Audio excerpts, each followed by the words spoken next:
ইল্লা সাওম, রোজা ছাড়া। নবীজি বলেছেন রমজান মুবারকে কেউ যদি একটি নফল কাজ আদায় করে, একটি নফল ইবাদত করে, অন্য মাসের একটি ফরজ আদায় করার সওয়াব আল্লাহ পাক নামায়ে আমলে দিয়ে দিবেন। রমজান মুবারকে কেউ যদি একটি ফরজ আদায় করে, অন্য মাসের 70টি ফরজ আদায় করার মতো সওয়াব আমলনামায় আল্লাহ দিয়ে দিবেন। সুবহানাল্লাহ।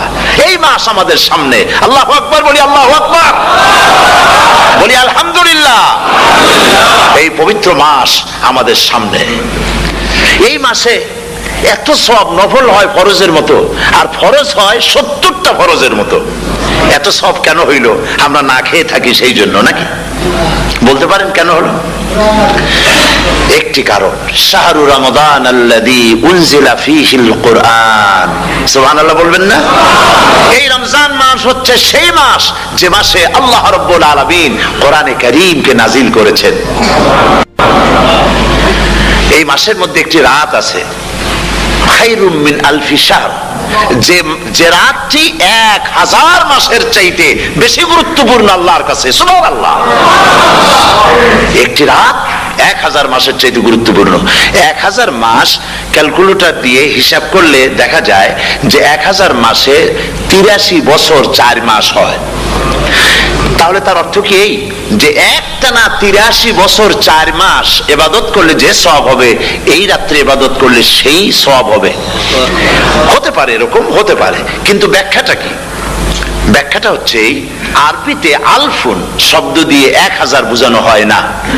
আরবিতে যখন আলফুন বলা হয় তাহলে বোঝা যায় সংখ্যাধিক্য, বিপুল সংখ্যা, হাজার হাজার হাজার হাজার, থাউজেন্ডস এন্ড থাউজেন্ডস। এইটাকে বোঝানোর জন্য আরবিতে ব্যবহার করা হয় আলফুন, হাজার হাজার। তাহলে আল্লাহ কি বুঝাতে চাচ্ছেন? আল্লাহ রাব্বুল আলামিন তিনি আয়াত দ্বারা বুঝাতে চান, এর ব্যাখ্যা হচ্ছে এই পৃথিবীর মানবতার কল্যাণের জন্য, এই পৃথিবীর মানুষের ভালাইয়ের জন্য, মঙ্গলের জন্য হাজার হাজার মাস ধরে এই পৃথিবীর মানুষের যে কল্যাণ হয় নাই, এই রমজান মুবারকে একটা রাত আছে যেই রাতে আল্লাহ রাব্বুল আলামিন মানবতার সেই কল্যাণ করেছেন। সেই কল্যাণ কি দিয়ে করেছেন? শাহরু রমাদান আল্লাযী উনজিলা ফীহিল কোরআন, কোরআন নাজিল করে পৃথিবীর মানুষকে সেই কল্যাণ আল্লাহ দিয়েছেন। সুবহানাল্লাহ। প্রতি রমজান মুবারকে হযরতে জিবরাইল আসতেন, হুজুরকে বলতেন হুজুর আপনি তেলাওয়াত করেন, আমি শুনি, যতটুক নাজিল হয়েছে পড়েন। হুজুর পড়তেন, জিবরাইল শুনতেন, আবার জিবরাইল পড়তেন, হুজুর শুনতেন। এমনি করে করে যে বছর হুজুর ইন্তেকাল করবেন, হুজুরের জীবনের শেষ রমজান মুবারকে কোরআন নাজিল পরিপূর্ণ হয়ে গেছে। হযরতে জিবরাইল বলেন হুজুর কোরআন তো নাজিল তামাম হয়ে গিয়েছে, এবার আপনি পুরা কোরআন পড়ে আমারে শোনান। হযরতে রাসূল পুরাটা পড়ে 30 পারা পড়ে শোনায় দিলেন, জিবরাইল শুনলেন। এবার জিবরাইল বলেন হুজুর আমি তেলাওয়াত করতেছি, আপনি শুনেন। হযরতে জিবরাইল 30 পারা পড়লেন, হুজুর শুনলেন। আবার হযরত জিবরাইল বলেন হুজুর এবার আবার আপনি পড়েন।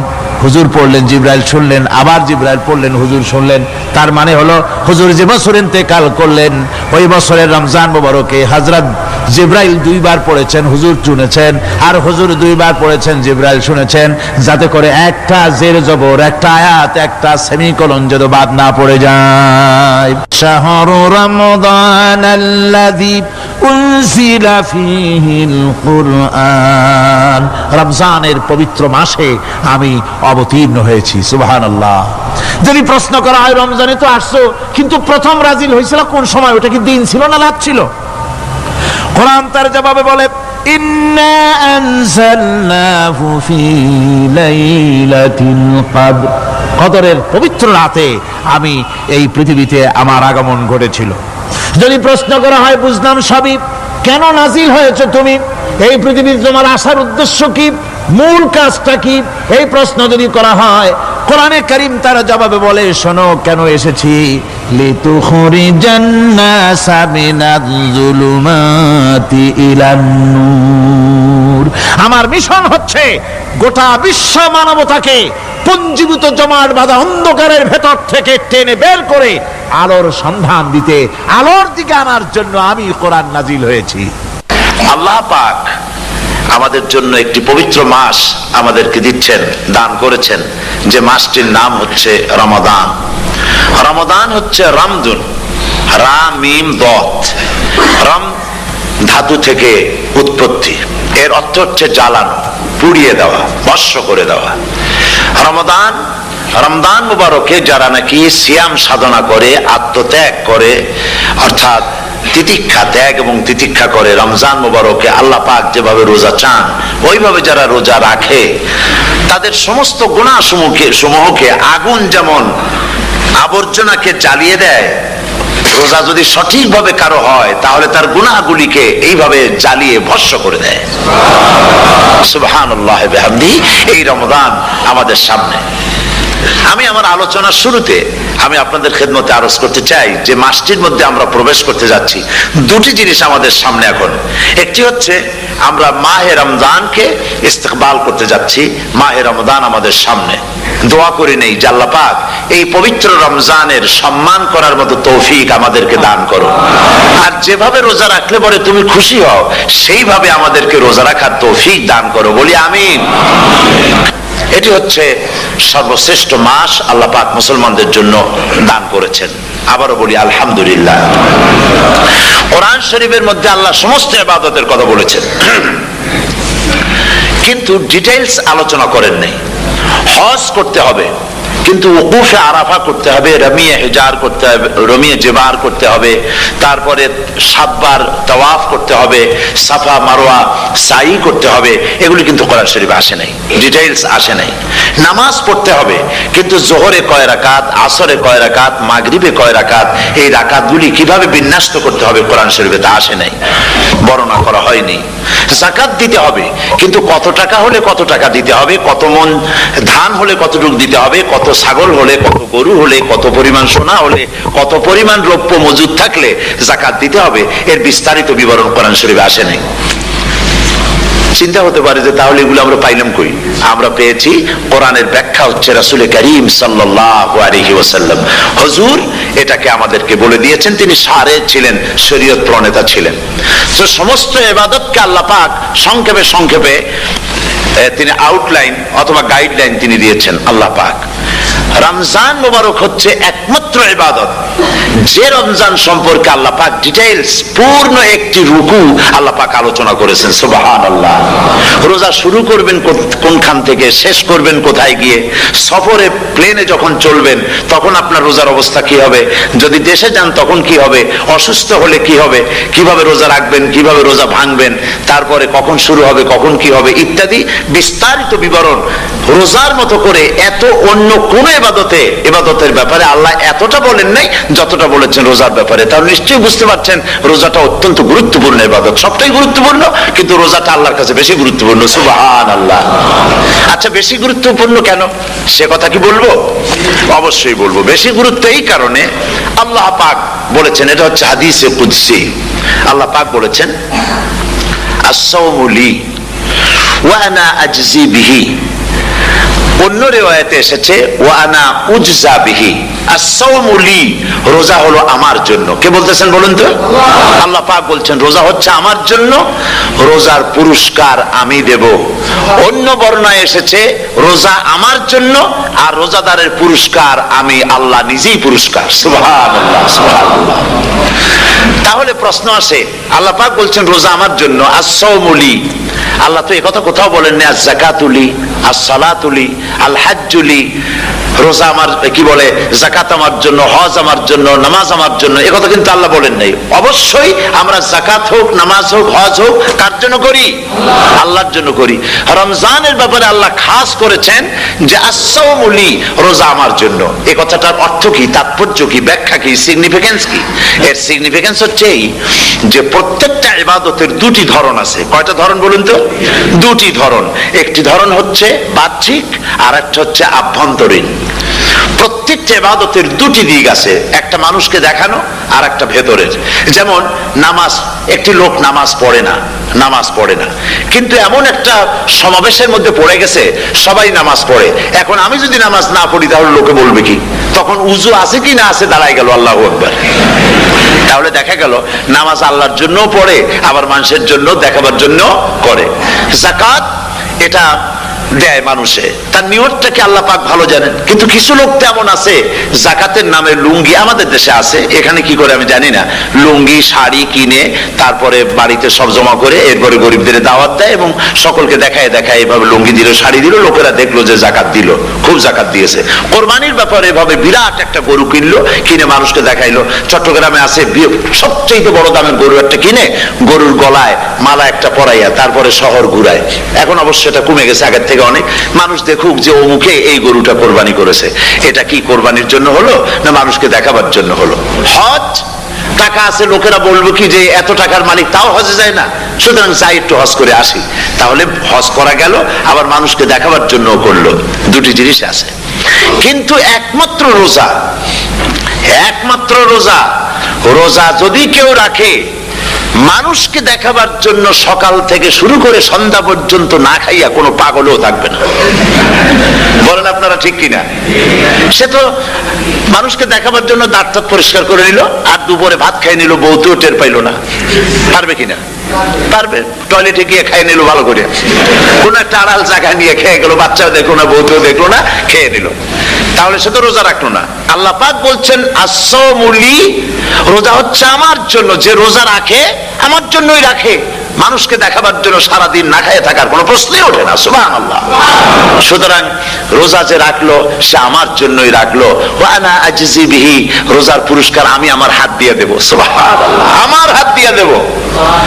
ম্যানেজার যদি বলে এই কাজগুলি করলে পরে বেতন, নির্ধারিত বেতন পাবা, আর এইটা যদি করো তাহলে বেতনটা আমি দেবো আমার হাত দিয়া, তাহলে এমপ্লয় যারা তারা বুঝতেই পারবে যে মালিক যখন নিজেই দেবে তাহলে ম্যানেজারের মতো দেবে না, মালিক মালিকের মতোই বড় করে দেবে। তো আল্লাহ পাক ফেরেশতাদের কাছে এটা রাখেন নাই, সব নাকি তোমরা লেখো গিয়া, আর রোজার সওয়াব আমার হাত দিয়ে আমি দেব। সুবহানাল্লাহ।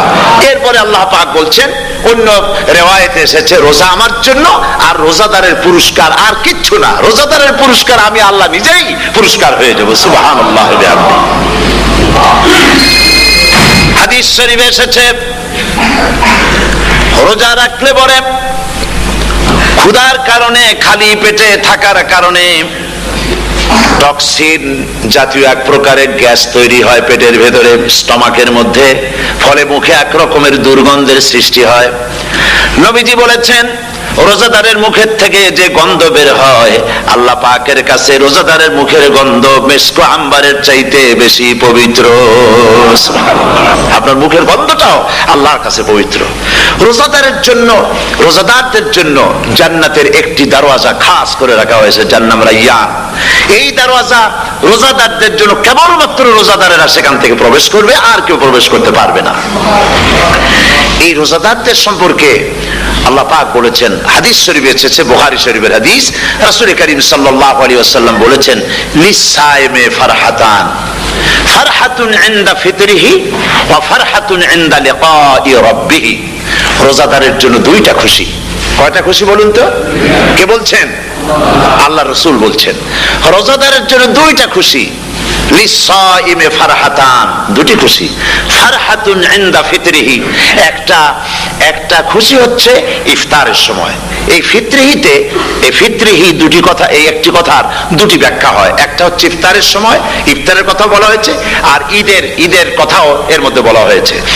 ইফতারের সময় হলো একটা খুশি, আর একটা খুশি হচ্ছে ইনদা লিকাই রাব্বিহি, যখন রোজাদারের সঙ্গে আল্লাহ পাক দেখা করবেন তখন হবে আরেকটা খুশি। তার মানে হচ্ছে রোজাদারদের সঙ্গে স্পেশাল আল্লাহ রাব্বুল আলামিন সাক্ষাৎকারের ব্যবস্থা করবেন। সুবহানাল্লাহ। তাহলে দুটি জিনিস হলো, একটা হলো ইফতারের জন্য দুটা, রোজাদারের জন্য দুটা খুশি, একটা হলো ইফতারের সময়, আর একটা হচ্ছে আল্লাহর সঙ্গে যখন দেখা করবে। তো ইফতারের যে খুশিটা, এই খুশি রোজাদার ছাড়া কেউ বুঝবে না। ইফতার সারাদিন রোজা রাখার পর সামনে পেঁয়াজি, বেগুনি, সালাদ, তরমুজ, মিষ্টি, তারপরে আম্বালা সুইট মিটের নানান রকমের মিষ্টি, এরপরে মুড়ি, কত কিছু সব সামনে নিয়ে বসে আছে। দেখছেন অবস্থা? সমস্ত কিছু সামনে বসা, ঘড়ির দিকে তাকানো। আপনি যদি 5 মিনিট আগে খান, ফেরেশতা এসে মুখের উপর থাপ্পড় মারবে, বেটা খাইলি কেন? বলবে কেউ? বলবে না। কোন ফেরেশতা লাঠি নিয়ে দাঁড়ায় আছে? দাঁড়ায় নাই, কিন্তু আপনি খাচ্ছেন না কেন? সুবহানাল্লাহ, সুবহানাল্লাহ বলবেন না? অন্তত ১৫০০ বছর আগে আল্লাহ রাব্বুল আলামিন নির্দেশ করে রেখেছেন, সূর্য সাদা হওয়া থেকে, পূর্ব দিগন্ত সাদা হওয়া থেকে শুরু করে পশ্চিম দিগন্তে যখন কালো হয়ে কালো রেখা দেখা দেবে, যখন মাগরিব হয়ে যাবে, সূর্যাস্ত যাবে, ততক্ষণ পানাহার আর স্ত্রী সম্ভোগ থেকে বিরত থাকো। ১৫০০ বছর আগের আল্লাহ রাব্বুল আলামিনের এই নোটিশ কিভাবে কার্যকরী হচ্ছে উম্মতের মধ্যে, মুসলমানদের ভেতরে। খাবার সামনে আছে, পিপাসা লেগেছে, এখন তো পিপাসা লাগে না, খুব ঠান্ডার সময়, এখন রোজা রাখতে খুব মজা হবে, তাই না? খুব মজার রোজা। কিন্তু এই রোজা যখন জুন মাস আর জুলাই মাসে আসবে, তখন টের পায় মানুষ রোজা কাকে বলে। প্রচন্ড পিপাসা, সামনে সব খাবার পড়ে আছে, একটা খাবারের দিকে রোজাদারের হাত যায় না, ঘড়ির দিকে তাকায় আর চুপ করে বসে বসে আল্লাহর জিকির করতে থাকে। আল্লাহ কয়, ফেরেশতারা দেখ, এই বান্দা বানাইতে নিষেধ করছিলি, সুবহানাল্লাহ। আল্লাহ খুশি হয়ে যান। রোজাদার অপেক্ষা করতে থাকে, ঠিক যখন কাটায় কাটায় সময়টা এসে গেছে, তখন আল্লাহর নাম করে খুরমা দিয়ে পানি দিয়ে ইফতার শুরু করে দিল। আল্লাহ পাক খুশি হয়ে গেলেন। এই যে ইফতার, সারাদিন রোজা রেখে ইফতার করায় যে মজা, রোজা রাখলো না এরকম লোকেরাও কিন্তু ইফতার করে না? পুরান ঢাকায় আছে, ঢাকার তো কয়েকটা এলাকা আছে, পুরান ঢাকার লোকেরা নাকি বলে যে, যারা রোজা রাখে না তারা বলে যে, রোজা না রাখে একরকম পাপ করছি, আর ইফতার না করে কবিরা গুনাহ করবো নাকি, ইফতার তো করাই লাগবে। তো খুব মজা করে ইফতার করে তারা। তো সারাদিন রোজা রেখে পেঁয়াজি, ছোলা, বুট, মুড়ি খাওয়ায় যে মজা, সারাদিন ভাত খাইয়া তারপরে ইফতারের শরীক হওয়া, ছাগলে ঘাস খাইলে যেমন লাগে ওইরকম তার মুখে লাগে, এই মজা পাবে না। রোজাদারের যে মজা লাগে সেই মজা সে পাবে না। সারা মাস রোজা থাকার পর, আল্লাহর হুকুম মেনে সারা রাত রোজা রাখার পর, তারপরে ঈদের দিনে জামা কাপড় পরিষ্কার করে, শেরওয়ানি গায়ে লাগাইয়া, পাঞ্জাবি পরে, আতর মেখে, এরপরে ঈদের জামাতে যখন দাঁড়ায় যায়, সে যে মজা পায়, সারা মাস রোজা রেখে ঈদের জামাতে গিয়ে সে যে মজা পায়, যে রোজা রাখলো না, ঈদের দিনে খুব জামা, পাজামা, সেন্ট এগুলো মেখে টেকে প্রথম কাতারে গিয়ে দাঁড়ায় গেছে, ও সেই মজা পাবে না। ওর মনের মধ্যে একটা চোর চোর ভাব থেকেই যায়। সে মনে মনে ভাবে, এই জামাত আমার না, জোর করে আসছি, এইখানে দাঁড়াবার যোগ্যতা আমার নাই। মনের মধ্যে সে একটা অপরাধী ফিল করে, সে ফিল করতে থাকে। সুতরাং রোজাদারের জন্য দুইটা খুশি, একটা হচ্ছে ইফতারের সময়, আর একটা খুশি হবে যখন আল্লাহ তাদেরকে দেখা দেবেন। সুবহানাল্লাহ। এই রোজা আল্লাহ পাক দান করেছেন। আচ্ছা, কি জন্য রোজা আমাদের দিলেন?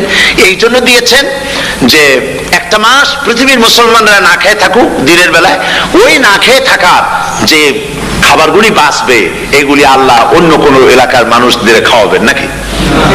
এই জন্য করেছেন রোজা, এই জন্য করেন নাই। রোজার ফজিলত আল্লাহর নবী বলেছেন, রমজান মুবারকের এত ফজিলত, মানুষ যখন কোন ইবাদত করে, আল্লাহ পাক সেই ইবাদতের নেক আমলের সওয়াব 10 থেকে শুরু করে 700 পর্যন্ত বাড়ায় দেন। 10 থেকে শুরু করে 700 বাড়ায় দেন, ইল্লা সাওম, রোজা ছাড়া। নবীজি বলেছেন, রমজান মুবারকে কেউ যদি একটি নফল কাজ আদায় করে, একটি নফল ইবাদত করে, অন্য মাসের একটি ফরজ আদায় করার সওয়াব আল্লাহ পাক নামায়ে আমলে দিয়ে দিবেন। রমজান মুবারকে কেউ যদি একটি ফরজ আদায় করে, অন্য মাসের 70টি ফরজ আদায় করার মতো সওয়াব আমলনামায় আল্লাহ দিয়ে দিবেন। সুবহানাল্লাহ। এই মাস আমাদের সামনে, আল্লাহু আকবার বলি, আল্লাহু আকবার বলি, আলহামদুলিল্লাহ। এই পবিত্র মাস আমাদের সামনে, এই মাসে এত সব নফল হয় ফরজের মতো, আর ফরজ হয় 70টা ফরজের মতো। এত সব কেন হইল? আমরা না খেয়ে থাকি সেই জন্য নাকি? বলতে পারেন কেন হলো? একটি কারণ, শাহরু রমাদান আল্লাযী উনজিলা ফীহিল কুরআন। সুবহানাল্লাহ বলবেন না? এই রমজান মাস হচ্ছে সেই মাস যে মাসে আল্লাহ রাব্বুল আলামিন কোরআনে কারীমকে নাজিল করেছেন। এই মাসের মধ্যে একটি রাত আছে, খায়রুম মিন আলফি শাহর, যে যে রাতটি 1000 মাসের চাইতে বেশি গুরুত্বপূর্ণ আল্লাহর কাছে। সুবহানাল্লাহ। একটি রাত 1000 মাসের চাইতে গুরুত্বপূর্ণ। 1000 মাস ক্যালকুলেটর দিয়ে হিসাব করলে দেখা যায় যে 1000 মাসে 83 বছর 4 মাস হয়। তাহলে তার অর্থ কি এই যে একটানা 83 বছর 4 মাস ইবাদত করলে যে সওয়াব হবে, এই রাত্রে ইবাদত করলে সেই সওয়াব হবে? হতে পারে, এরকম হতে পারে, কিন্তু ব্যাখ্যাটা কি? ব্যাখ্যাটা হচ্ছে এই, আরবিতে আলফুন শব্দ দিয়ে 1000 বোঝানো হয় না। আরবিতে যখন আলফুন বলা হয় তাহলে বোঝা যায় সংখ্যাধিক্য, বিপুল সংখ্যা, হাজার হাজার হাজার হাজার, থাউজেন্ডস এন্ড থাউজেন্ডস। এইটাকে বোঝানোর জন্য আরবিতে ব্যবহার করা হয় আলফুন, হাজার হাজার। তাহলে আল্লাহ কি বোঝাতে চাচ্ছেন? আল্লাহ রাব্বুল আলামিন তিনি আয়াত দ্বারা বোঝাতে চান, এর ব্যাখ্যা হচ্ছে এই পৃথিবীর মানবতার কল্যাণের জন্য, এই পৃথিবীর মানুষের ভালাইয়ের জন্য, মঙ্গলের জন্য হাজার হাজার মাস ধরে এই পৃথিবীর মানুষের যে কল্যাণ হয় নাই, এই রমজান মোবারকে একটা রাত আছে যেই রাতে আল্লাহ রাব্বুল আলামিন মানবতার সেই কল্যাণ করেছেন। সেই কল্যাণ কি দিয়ে করেছেন? শাহরুর রমাদান আল্লাযী উনজিলা ফীহিল কোরআন, কোরআন নাযিল করে পৃথিবীর মানুষকে সেই কল্যাণ আল্লাহ দিয়েছেন। সুবহানাল্লাহ। বন্ধুগণ, কোরআন, কোরআন কি নিয়ামত আমাদের কাছে! সেই নিয়ামতকে আমরা চিনলাম না, আমরা বুঝতে পারলাম না কত বড় নিয়ামত আল্লাহ আমাদের দান করেছেন। এই কোরআন যেন আপনি শুনতে পারেন, পড়তে পারেন, বুঝতে পারেন, সেই জন্য আল্লাহ রাব্বুল আলামিন শরিয়াত কি সুন্দর ব্যবস্থা করেছে। কোরআন শোনার জন্য রমজান মুবারকে তারাবিহের নামাজের ব্যবস্থা করা হয়েছে। সুবহানাল্লাহ, সুবহানাল্লাহ। যারা সব সময় পড়তে পারেন না, কোরআন তেলাওয়াত জানেন না, অথবা সারা বছর এক খতম কোরআন শরীফ পড়া হয় না, শরিয়াত কি সুন্দর বিধান করলো যে আপনি যেন 30 পারা কোরআন শরীফ শুনতে পারেন, এই ব্যবস্থা তারাবিহের নামাজের মধ্যে শরিয়াত করে দিয়েছে। আলহামদুলিল্লাহ, আলহামদুলিল্লাহ। যাদের টাকা কড়ি আছে আমি তাদেরকে অনুরোধ করব, যদি পারেন তাহলে মেহেরবানি করে রমজান মুবারকে উমরা পালন করবেন। আমি উমরার নিয়ত করে এসেছি, ঢাকা থেকে উমরার নিয়ত করে এসেছি, আপনাদেরকে দেখে গেলাম, আর আমি এখান থেকে ডাইরেক্ট মদিনা মুনাওয়ারায় চলে যাব ইনশাআল্লাহ। লাইলাতুল কদর পর্যন্ত হারামাইনুশ শরীফাইনে কাটাতে চাই, নিয়ত করেছি। আপনারা দোয়া করুন আল্লাহ যেন কবুল করেন। কি মজা যখন আপনি হারামাইনুশ শরীফাইনে যখন তেলাওয়াত শুনবেন, আপনার কাছে মনে হবে যেন কোরআন শরীফ নাজিল হয়েছে। সুবহানাল্লাহ। সেখানে তো নামাজের পরে হাত তুলে মোনাজাত করা হয় না, শুধুমাত্র রমজান মুবারকে বেতেরের নামাজের মধ্যে ইমাম সাহেব হাত তুলে মোনাজাত করেন। গত বছর রমজান মুবারকের লাইলাতুল কদরে আমি ছিলাম, গত কয়েক বছর ধরে আল্লাহ যাওয়ার তৌফিক দিয়েছেন দয়া করে। সেখানে লাইলাতুল কদরে পত্রিকাগুলি লিখেছে 30 লাখের উপরে লোক ছিল মক্কা শরীফের, হারাম শরীফে 30 লাখের উপরে। যখন তেলাওয়াত হচ্ছে, মোনাজাত করতেছেন ইমাম সাহেব কাঁদতেছেন, মোনাজাত করতেছেন, কাঁদতেছেন, আর গোটা হারাম জুড়ে কান্নার রোল পড়ে গিয়েছে। কিভাবে কাঁদতেছে! সারাদিন মানুষ রোজা রেখে তারপরে ইফতার করতে যখন বসে, আমি সেই জান্নাতের কথা কেমনে আপনাদের বুঝাবো? রসগোল্লা কেমন লাগে বক্তৃতা দিয়ে 6 ঘন্টা বক্তৃতা দিয়েও বোঝানো যাবে না। যদি মুখের মধ্যে ঢুকাইতে পারি তাহলে বুঝবেন যে মজাটা কি। এটা তো আমি বুঝাইতে পারবো না কি মজাটা লাগে। সারাদিন রোজা রাখার পর সমস্ত লক্ষ লক্ষ মুসল্লিরা বসে আছে মক্কা শরীফে, কাবা শরীফ সামনে, এখানে বসে আছে, রোজাদারের সামনে আছে জমজমের পানি আর মদিনা মুনাওয়ারার খুরমা, আল্লাহর ঘর সামনে। জান্নাতের থেকে আর কাকে বলে! সুবহানাল্লাহ। আর মসজিদে নববীর ভিতরে মদিনার আকর্ষণ কাশাস আলাদা। মদিনা শরীফের আপনাকে যদি পাইয়া যায় কোন আরব, কোন মাদানী, আপনারা ছাড়বেই না, আদর করে পাশে বসাবে, তোমারে আমি এই জিনিস খাওয়াবো, এইটা দিয়ে ইফতার করাবো, আমার কাছ দিয়ে তুমি উঠতেই পারবে না, আপনাকে জোর করে বসায় দিবে। মসজিদে নববীতে রিয়াদুল জান্নাহ রাসূল করিম সাল্লাল্লাহু আলাইহি ওয়াসাল্লামের কবর শরীফের কাছে বসে আপনি ইফতার করতেছেন, কত বড় নসিব! সেই জন্য আমি বলি, হলিডে করার জন্য আমেরিকা, সিঙ্গাপুর, হাবিজাবি এই সমস্ত ঘুরে কোনো লাভ নাই। হলিডে করতে চান, রমজান মুবারকে চলে যান হারামাইনুশ শরীফাইন, মদিনা আল মুনাওয়ারা, মক্কা আল মুকাররমা। কপাল খুলে যাবে, জিন্দেগীর সমস্ত গুনাহ খাতা আল্লাহ পাক মাফ করে দিবেন। রাসূল করিম সাল্লাল্লাহু আলাইহি ওয়াসাল্লাম বলেছেন, রমজান মুবারকে যে যে উমরা করলো সেজন্য হজ আদায় করলো, সুবহানাল্লাহ। অন্য রিওয়ায়াতে এসেছে যে ব্যক্তি রমজান মুবারকে উমরা করলো সেজন্য আমার সাথে হজ আদায় করলো, সুবহানাল্লাহ। তো বলতেছিলাম যে কোরআনে কারীম হচ্ছে একটি বিরাট নিয়ামত। এই নিয়ামত শোনানো হয় রমজান মুবারকে। আমি এবার এসে খুব খুশি হলাম একথা শুনে যে ইস্ট লন্ডন মসজিদ তারা একটা ব্যবস্থা করেছে, সুন্দর একটা রেডিও তারা আবিষ্কার করেছে, না কি করছেন আপনারা? ট্রান্সমিটার তৈরি করেছেন। ওনারা ওখানে রেডিও বিক্রি করেন। আপনারা বহুটা খরচ করেছেন, তারা হাজার হাজার পাউন্ড খরচ করে টাওয়ার বানিয়েছেন এবং একটা ফ্রিকোয়েন্সি তারা নিজেরা নিয়েছেন, আর রেডিওগুলি 125 পাউন্ড করে ওনারা দিচ্ছেন খরচ হিসেবে। এটা যারা নিয়ে যায় ঘরের মধ্যে বসে তারাবিহের তেলাওয়াত তারা শুনতে পাবেন। মহিলারা অনেক সময় আসতে পারেন না, মহিলারা ঘরে বসে শুনতে পারবেন। ওই ইস্ট লন্ডন মসজিদে যত ওয়াজ হবে, তেলাওয়াত হবে, নামাজ হবে, আজান হবে, ওয়াজ হবে, জিকির হবে, সব আপনার ঘরে বসে আপনি শুনতে পারবেন। আল্লাহ রাব্বুল আলামিন এই ইকদামকে, এই পদক্ষেপকে আল্লাহ কবুল করুন, সবাই বলেন আমিন। এবং প্রত্যেকের ঘরে ঘরে এই রেডিও পৌঁছে যাক, আমরা বলি আমিন। আল্লাহ যেন কবুল করেন।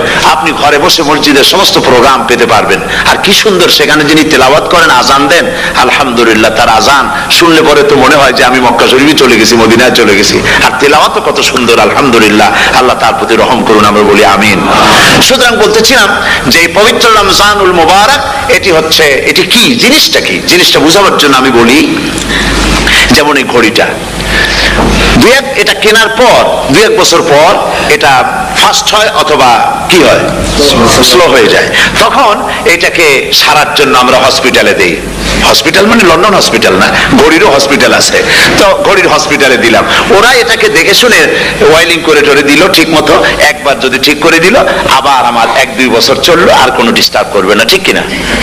আপনার গাড়ির ইঞ্জিন যদি কোনো রকমের অসুবিধা করে, তাহলে গাড়ির ইঞ্জিনকে ওভারহোলিং করতে হয়, ইঞ্জিন ডাউন দিতে হয়। একবার যদি ইঞ্জিন ডাউন দিলেন, ওভারহোলিং করলেন, তাহলে আপনার এই গাড়ি 5-6 বছরের জন্য আর হাত দিতে হবে না। এই কথাগুলি বুঝতে পারছেন কিনা? সারা জীবন, সারা মাস অন্যায় করার পরে, গুনাহ করার পরে মানুষের অন্তঃকরণে কালিমা লেগে যায়। আল্লাহ রাব্বুল আলামিন রমজান মুবারকের একটা ব্যবস্থা করেছেন, ইঞ্জিন ওভারহোলিং এর মতো, ইঞ্জিন ডাউন দেওয়ার মতো। আপনার কলবকে, আপনার আত্মাকে, আপনার বিবেককে, আমার বিবেককে পরিষ্কার করার জন্য রমজান মাস করে দিয়েছেন। রমজান মুবারকের একটি মাসের কোর্স যদি কমপ্লিট করা যায়, তাকওয়া দিয়ে যদি ভরে দেওয়া যায়, তাহলে বাকি 11 মাস আরামসে চলবে, কোনো অসুবিধা হবে না। নবীজি বলেছেন রমজান মুবারকে মাস আসার সঙ্গে সঙ্গে আল্লাহ রাব্বুল আলামিন তিনি জান্নাতের সমস্ত দরজাগুলি খুলে দেন, আর জাহান্নামের সব দরজাগুলি আল্লাহ রাব্বুল আলামিন বন্ধ করে দেন। সুবহানাল্লাহ। আর শয়তানকে শৃঙ্খল দিয়ে বেঁধে ফেলা হয়, শিকল দিয়ে শয়তানকে বাঁধা হয়ে যায়। এই হাদিসটা যখনই শোনাই বিভিন্ন জায়গায়, লোকেরা বিভিন্ন জায়গায় প্রশ্ন করে, হুজুর কোন তো যে শয়তানরে বাঁধতে হয়, কিন্তু রমজান মাস হতো লোকেরা মদ খায়, মিথ্যা কথা কয়, তাহলে শয়তান বাঁধা থাকবো কেমনে? আমি বলি দেখেন, এর ব্যাখ্যা আছে। এর ব্যাখ্যা হলো এই, কোন কোন ঘড়ি আছে একবার চাবি দিলে 6 মাস চলে, আর একবার চাবি দিলে 2 বছর চলে, আবার চাবি দিলে লাইফ চলে যায়। এরকমের ঘড়িও আছে। কোন কোন মানুষের শয়তানে এমন চাবি দিছে যে চাবিতে 6 মাস চলে, কোনটায় 10 মাস চলে, কোনটায় বছর চলে।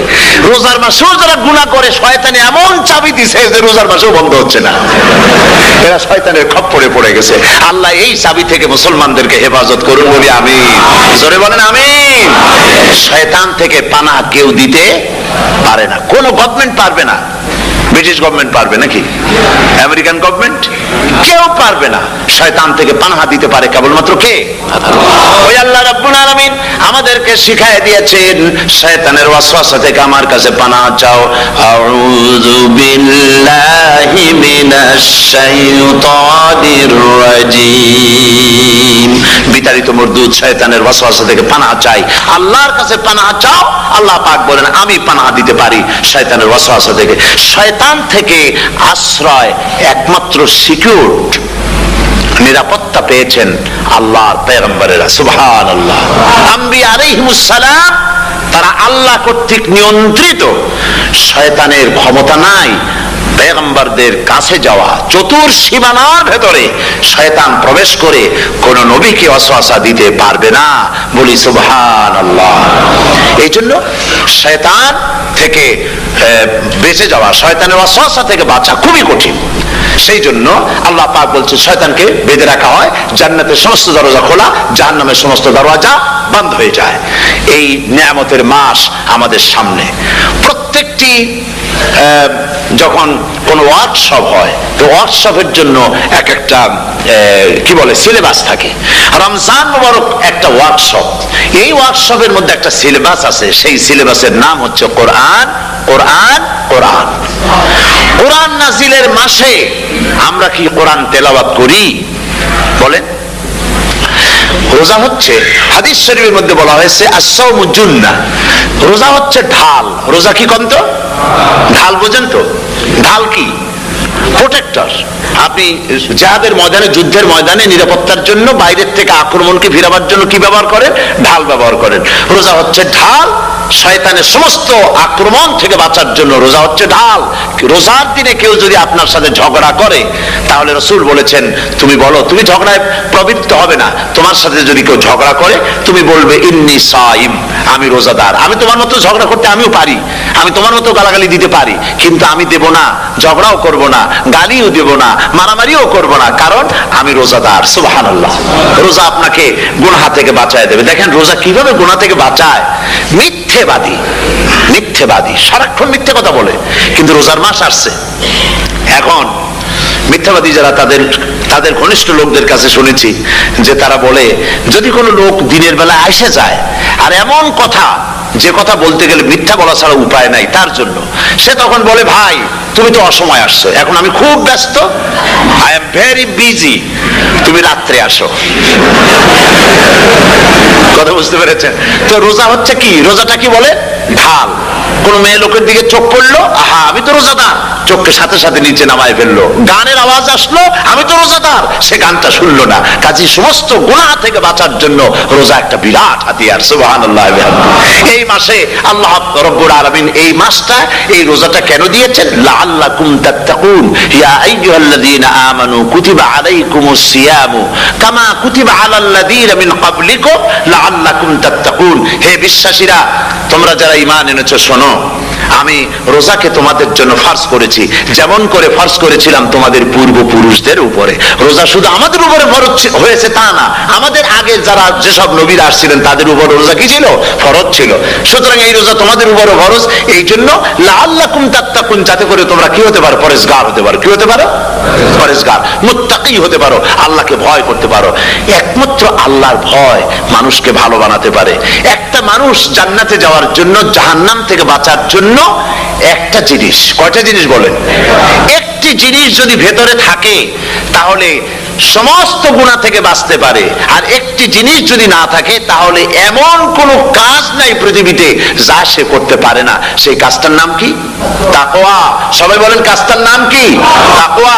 যদি ভেতরে আল্লাহ পাকের ভয় থাকে, রব্বুল আলামিন আমাকে দেখছেন, তিনি আমাকে শুনতেছেন, এই ভয় যদি অন্তঃকরণের ভিতরে থাকে, তাহলে এই লোকটি কোনো গুনাহের কাজ করতে পারবে না, মিথ্যা বলতে পারবে না, ওজনে কম দিতে পারবে না, খাদ্যে ভেজাল দিতে পারবে না, শয়তানি বদমাশি করতে পারবে না। আর যদি এই জিনিসটির অভাব থাকে, যদি তাকওয়া না থাকে, তাহলে সমস্ত অন্যায় কাজ সে করতে পারবে।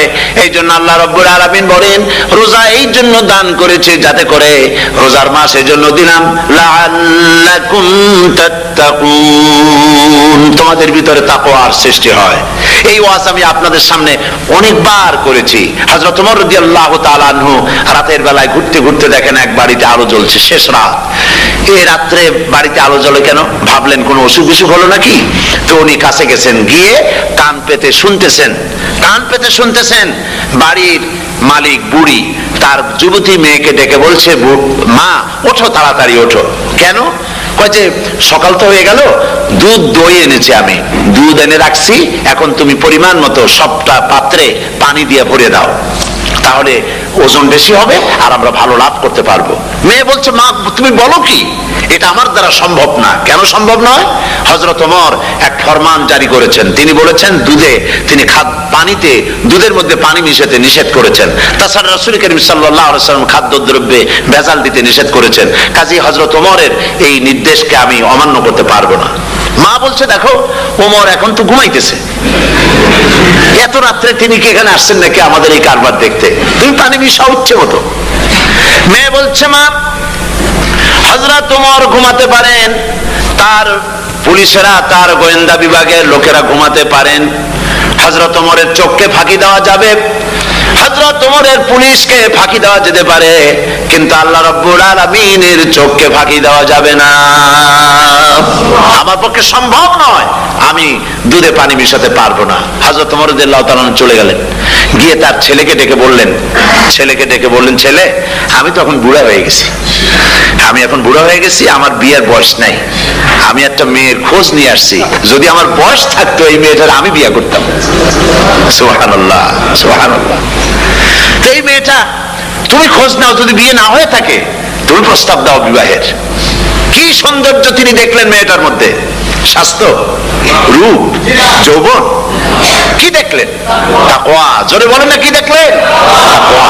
এই তাকওয়া তিনি দেখলেন। এই তাকওয়ার উপরে ভিত্তি করে আমিরুল মুমিনিন, অর্ধেকটা পৃথিবীর প্রেসিডেন্ট, খলিফাতুল মুসলিমিন, আমিরুল মুমিনিন হযরত ওমর তার ছেলের জন্য পুত্রবধূ করে তাকে ঘরে নিয়ে আসলেন। সুবহানাল্লাহ। ফায়দা কি হলো? ফায়দা এই হলো, এই মেয়ের গর্ভে যে মেয়ে হলো, সেই মেয়ের গর্ভে যে মেয়ে হলো, সেই মেয়ের গর্ভে ফারুক সানি হযরত ওমর ইবনে আব্দুল আজিজ রাহমাতুল্লাহ আলাইহির মতো ফারুক সানি আল্লাহ দান করে দিলেন। সুবহানাল্লাহ ওয়া বিহামদি। এটার নাম হচ্ছে তাকওয়া। এই তাকওয়ার ব্যাপারে হযরত ওমর রাদিয়াল্লাহু তাআলা আনহু তিনি হযরত কাব বিন উবাই রাদিয়াল্লাহু তাআলা আনহুকে জিজ্ঞেস করেছিলেন যে তাকওয়ার একটা ব্যাখ্যা আপনি কি আমাকে বলতে পারেন, তাকওয়ার ব্যাখ্যাটা কি? তিনি বললেন, হ্যাঁ পারি। কি ব্যাখ্যা? তিনি বললেন যে দেখুন, তাকওয়ার ব্যাখ্যা হচ্ছে এই যে সংকীর্ণ একটি রাস্তা, সরু ন্যারো একটা রোড, এই ন্যারো রোডের দুই দিকে আছে কাঁটাযুক্ত লতা পাতা। এই কাঁটাযুক্ত লতা পাতার মধ্য দিয়ে এই সরু রাস্তা দিয়ে আপনি যখন যাবেন তো কিভাবে যাবেন? হযরত ওমর বললেন, আমার জামা কাপড় এইভাবে খুব আটোসাটো করে আমরা যাব, যাতে করে গায়ের চামড়াও না ছেড়ে আমার জামাও যাতে না ছিঁড়ে যায়। হযরত কাব বিন উবাই রাদিয়াল্লাহু তাআলা আনহু বলছেন, এটার নামই হচ্ছে তাকওয়া। এটার নাম কি? তাকওয়া।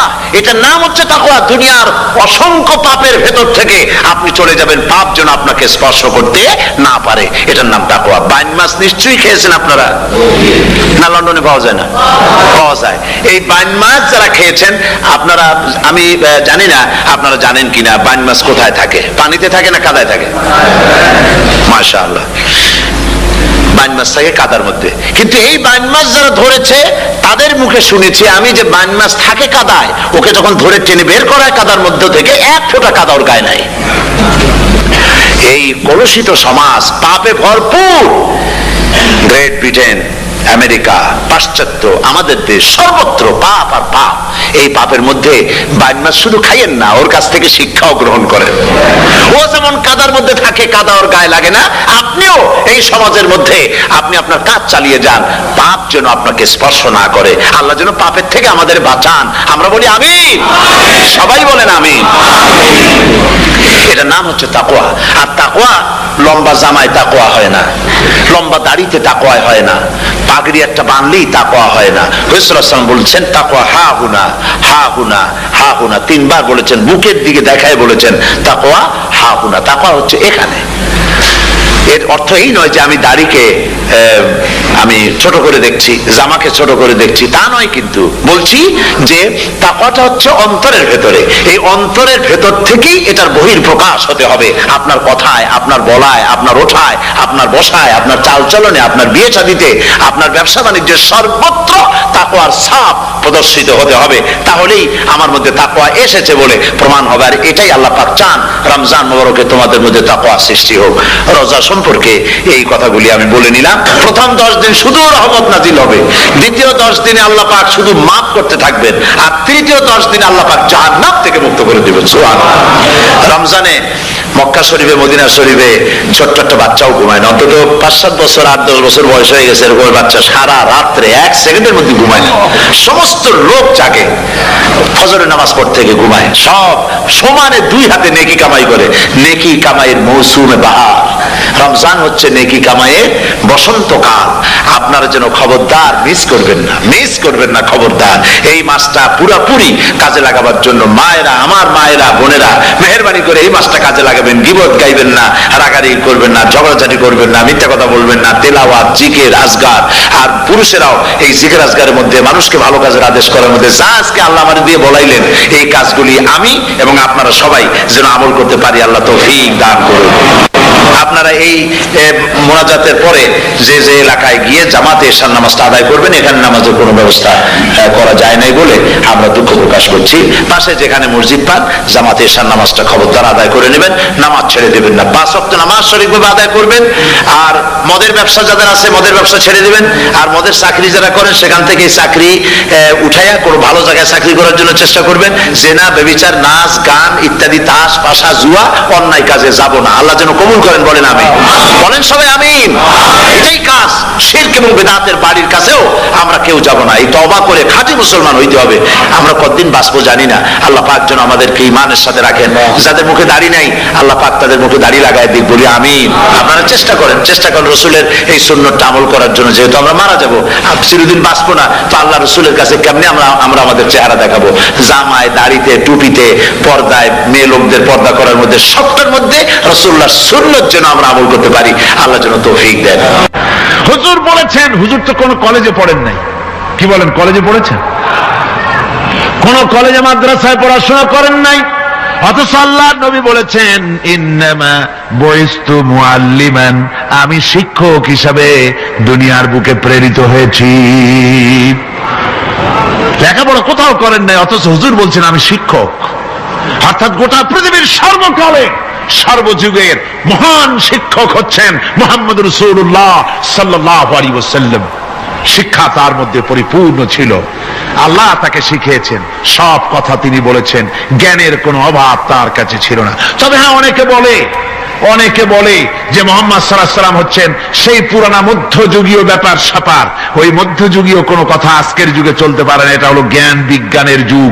আমরা কিছু মঙ্গল গ্রহে যাব করতেছি, চাঁদ দখল করে ফেলেছি, সেই কবে চাঁদে পতাকা উড়ায় ফেলেছি, বাড়িঘর বানাবার জন্য ইট, সিমেন্ট, রড সবকিছু পাঠাবার ব্যবস্থা হচ্ছে চাঁদে। আর মঙ্গল গ্রহে তো আমরা যাব করছি। মুহাম্মদ সাল্লাল্লাহু আলাইহি ওয়াসাল্লাম কি চাঁদে নেমেছেন কখনো? এগুলি বেকুবদের প্রশ্ন। কাদের প্রশ্ন? বেকুবদের প্রশ্ন। আর মিয়া, তোমার বিজ্ঞান তো গেছে শুধু চাঁদে। চাঁদ কদ্দূর? মাত্র 2,32,000 মাইল দূরে। চাঁদ মাত্র 2,32,000 মাইল দূরে একটি উপগ্রহ মাত্র। পৃথিবীর সবচাইতে নিকটতম প্রতিবেশী, নিকটতম উপগ্রহ হচ্ছে চাঁদ।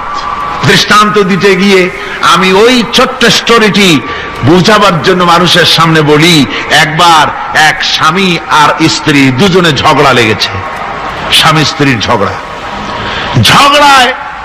বেচারা স্বামী দুর্বল হয়ে গেছে, স্বামীর স্ত্রীর সামনে আর পেরে উঠছে না পারিয়া শেষ পর্যন্ত বলল, ঠিক আছে, তোমার মতো দাজ্জাল মার্কা বউর সাথে আমি আর থাকবো না, আমি চললাম, আমি এবার বিদেশেই চলে যাব, দেশেই থাকবো না।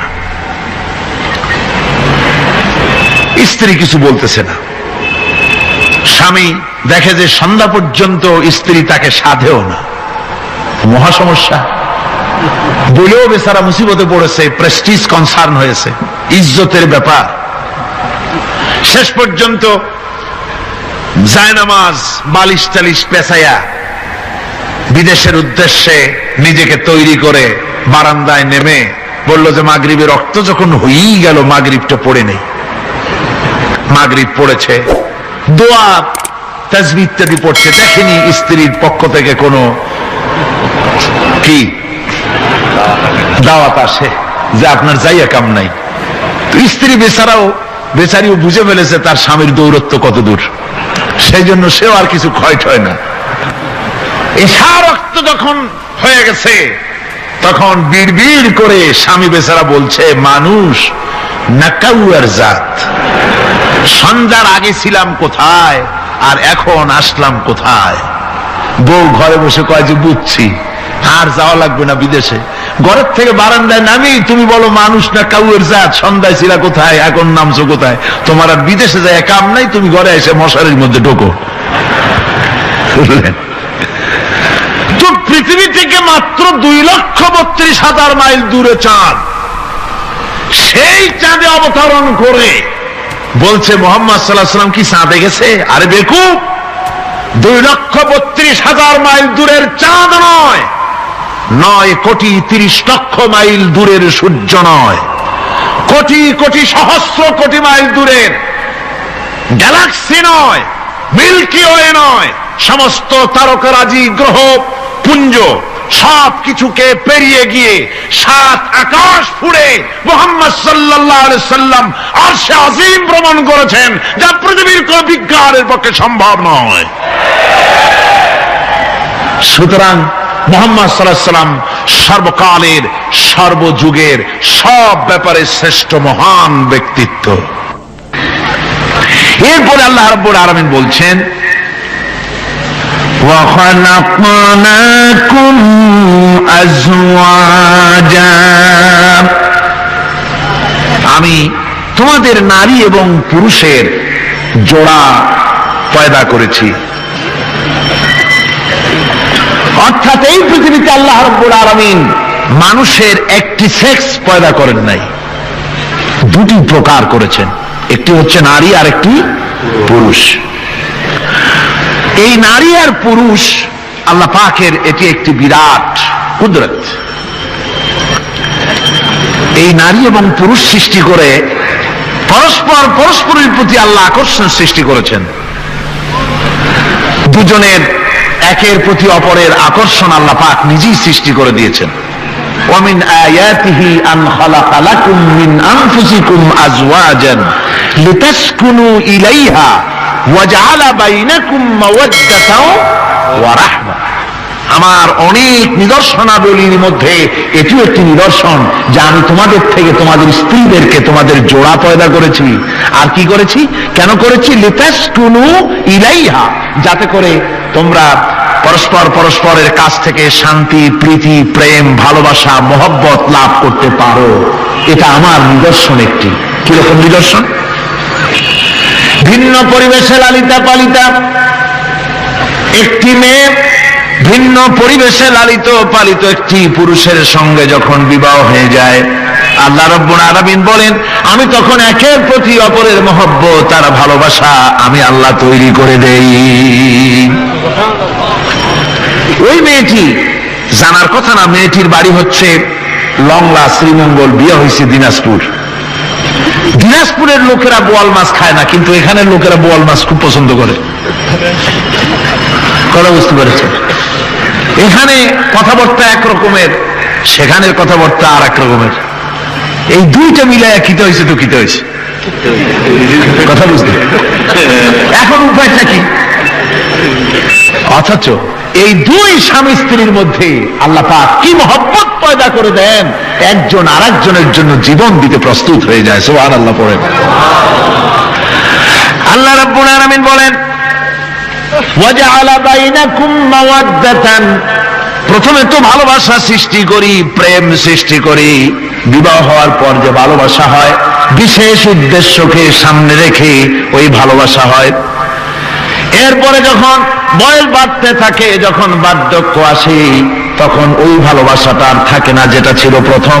সেটা আমি ওয়াজআলা বাইনাকুম মাওয়াদ্দাতান ওয়া রাহমা, মাওয়াদ্দা তখন রহমতে পরিণত হয়ে যায়। প্রথমে থাকে একটা প্রেম কেন্দ্রিক ভালোবাসা। পরবর্তী সময় যখন স্বামী বুড়ো হয়ে যায় আর স্ত্রী যখন বুড়ি হয়, তখন আল্লাহ পাক বলেন আমি উভয়ের মধ্যে সহৃদয়তা, করুণার সৃষ্টি করে দেই। পরস্পরের প্রতি আকর্ষণ তখন আরো বাড়িয়ে দেই। একজন আর একজন ছাড়া চলে না, বুড়ার বুড়ি ছাড়া উপায় থাকে না। ঘরের মধ্যে ফ্রিজ আছে, কালার টিভি আছে, তারপরে সুন্দর বিছানাপত্র আছে, কোনো জিনিসের অভাব নাই বুড়ার। হঠাৎ করে বুড়ি একদিন মারা গেল, বুড়ায় কয় আমি গৃহশূন্য হয়ে গেছি। সব আছে, তারপরেও যে গৃহশূন্য হয়ে গেছি, তার মানে গৃহের প্রাণটাই চলে গেছে। বুড়া বয়সে সন্তান খোঁজ খবর নেয় না, সন্তানের বউ খোঁজ খবর নেয় না। বুড়ার গরম পানিটা, উজুর পানিটা, তার খাবারটা, তার পানটা, তার যা প্রয়োজন বুড়ি সব এগিয়ে নিয়ে আসে। আর বুড়াও বুড়ির জন্য তখন প্রথম জীবনের চাইতে আরো বেশি মহব্বত বাড়ে, বুড়ির দিকে খোঁজ খবর আরো বেশি করে নেয়। ঠিক কিনা কন? বুঝবেন যারা বুড়া আর বুড়ি আছেন। আল্লাহ পাক বলেন এটা আমি করি। কে বলছেন এ কথা? আল্লাহ পাক বলছেন আমি করি। এ মহব্বত আল্লাহর দান। দেখুন রাসূল করিম সাল্লাল্লাহু আলাইহি ওয়াসাল্লামের ঘরে দৌলত ছিল না, কিন্তু মহব্বত দিয়ে ঘরটা ভরা ছিল। সুবহানাল্লাহ ওয়া বিহামদিহি। দৌলত ছিল না, মহব্বত দিয়ে ভরা ছিল। হযরত আয়েশা সিদ্দিকা রাদিয়াল্লাহু তাআলা আনহা বলেছেন, আমি গ্লাসে পানি পান করে রেখে দেওয়ার পর রাসূলুল্লাহ গ্লাসটা হাতে নিয়ে আমি যেখানে ঠোঁট লাগিয়ে পানি পান করেছি, আল্লাহ নবী ওইখানেই ঠোঁট লাগায় পানি পান করতেন। মুহাব্বত। হযরত আয়েশা বলেন, আমি গোশত খেয়ে হাড্ডি খেয়ে হাতে ধরে রেখেছি, খাবো বা রাখবো, আল্লাহ নবী তখন আমার হাতের থেকে গোশত বা হাড্ডিটা আমার হাত থেকে নিয়ে আমি গোশতের যে অংশে কামড় দিয়েছি রাসূলুল্লাহ সেখানে মুখ লাগিয়ে খেতেন। দৌলত ছিল না হুজুরের ঘরে এক ফোঁটা, কিন্তু মহব্বত ছিল ঘরটা ভরা। হযরত আয়েশা বলেছেন, রাসূলুল্লাহ কাজ করে কষ্ট করে ঘরের ভিতরে ফিরে যখন দেখেছেন রান্না বান্না সারা হয় নাই, হুজুর ক্ষুধার্ত অথচ আমার রান্না শেষ হয় নাই, নবীজি রাগ করেন নাই, অসন্তুষ্ট হন নাই, ভুরু কুঞ্চিত করেন নাই, চোখ গরম করেন নাই, বরং আমার কাছে বসে রান্না বান্নায় আমাকে আল্লাহর নবী বিশ্ব নবী মুহাম্মদ রাসূলুল্লাহ সাল্লাল্লাহু আলাইহি ওয়াসাল্লাম আমাকে সহযোগিতা করেছেন। স্বামী স্ত্রী ভালোবাসা হচ্ছে স্বর্গীয় নিয়ামত, জান্নাতের নিয়ামত। সুবহানাল্লাহ পড়েন। যেই ঘরে স্বামী আর স্ত্রীর মধ্যে সাপ আর বেজির সম্পর্ক, দাঁড় কুমড়োর সম্পর্ক, এই ঘরটা যতই বিদেশি আধুনিক সৌন্দর্যের উপকরণ আদি দিয়ে ভরপুর থাকুক না কেন, এই ঘরটা, এই বিল্ডিংটা জাহান্নামের টুকরা। ঠিক না? আর স্বামী স্ত্রীর যদি ভালোবাসা থাকে তাহলে ঘরটা যদি কুড়ে ঘর হয় তারপরেও সে ঘরটা হচ্ছে একটা জান্নাতের টুকরা। অনেক স্ত্রী আছে স্বামীর সাথে মহব্বত নাই, উল্টো পাল্টা কারবার। ওই রকম এক স্বামীর কাছে খবর আসছে যে আপনি তো এই গ্রামের মাতবাড়ি করেন, বিচার আচার করতেছেন, আপনার বউ তো গোসল করতে গিয়ে পড়ে গেছে নদীর মধ্যে। তো লোকটা দৌড় দিয়েছে, দৌড়ে গেছে, যায় কয় যে কোন জায়গায় পড়ছে, কয় যে এইখানে পড়ছে। লোকটা তখন জোয়ারের পানি যাচ্ছিল ওই দিকে, লোকটা দৌড় দিছে উল্টা দিকে। লোকেরা কয় যে মিয়া তোমার বউ পড়েছে এইখান থেকে জোয়ারের পানি এদিকে যায়, তুমি উল্টা দৌড়াও কেন? মাতবার বলছে যে দেখো এটা হচ্ছে আমাদের ইন্টারনাল অ্যাফেয়ার্স, এটা বুঝবে না। এই স্ত্রী সারাটি জীবন আমার উল্টা চলেছে। আমি যদি বলেছি 100, সে বলেছে 335। আমি যদি বলেছি এখন দিনের 12টা, সে বলেছে এখন রাত 3:35। সম্পূর্ণ উল্টা সারা জীবন যে চলেছে। সে যে নদীতে পড়ে জোয়ারে গেছে আমি তা বিশ্বাস করি না, উল্টাই গেছে। এই রকমের এক শ্রেণী আছে, স্বামী উল্টা থাকে, স্ত্রী উল্টা থাকে, এরকমও হয়। সুতরাং স্বামী এবং স্ত্রীর মধ্যে মহব্বত আর ভালোবাসা এটি মাবুদের একটি বিরাট নিয়ামত। অন্যের স্ত্রীর দিকে তাকালে কান ভরে, খারাপ নজরে তাকালে জেনার গুনাহ হবে, হাত দিয়া ধরলে কাম ভাবে জেনার গুনাহ হবে। কিন্তু কোন স্বামী যদি তার স্ত্রীর দিকে প্রেম ভরে ভালোবাসা ভরে তাকায় আর স্ত্রীর হাতকে প্রেম আর ভালোবাসার সাথে যদি স্ত্রীর হস্ত ধারণ করে, কিতাবে এসেছে স্বামী এবং স্ত্রীর উভয়ের সগীরা গুনাহ আল্লাহ রাব্বুল আলামিন মাফ করে দেন।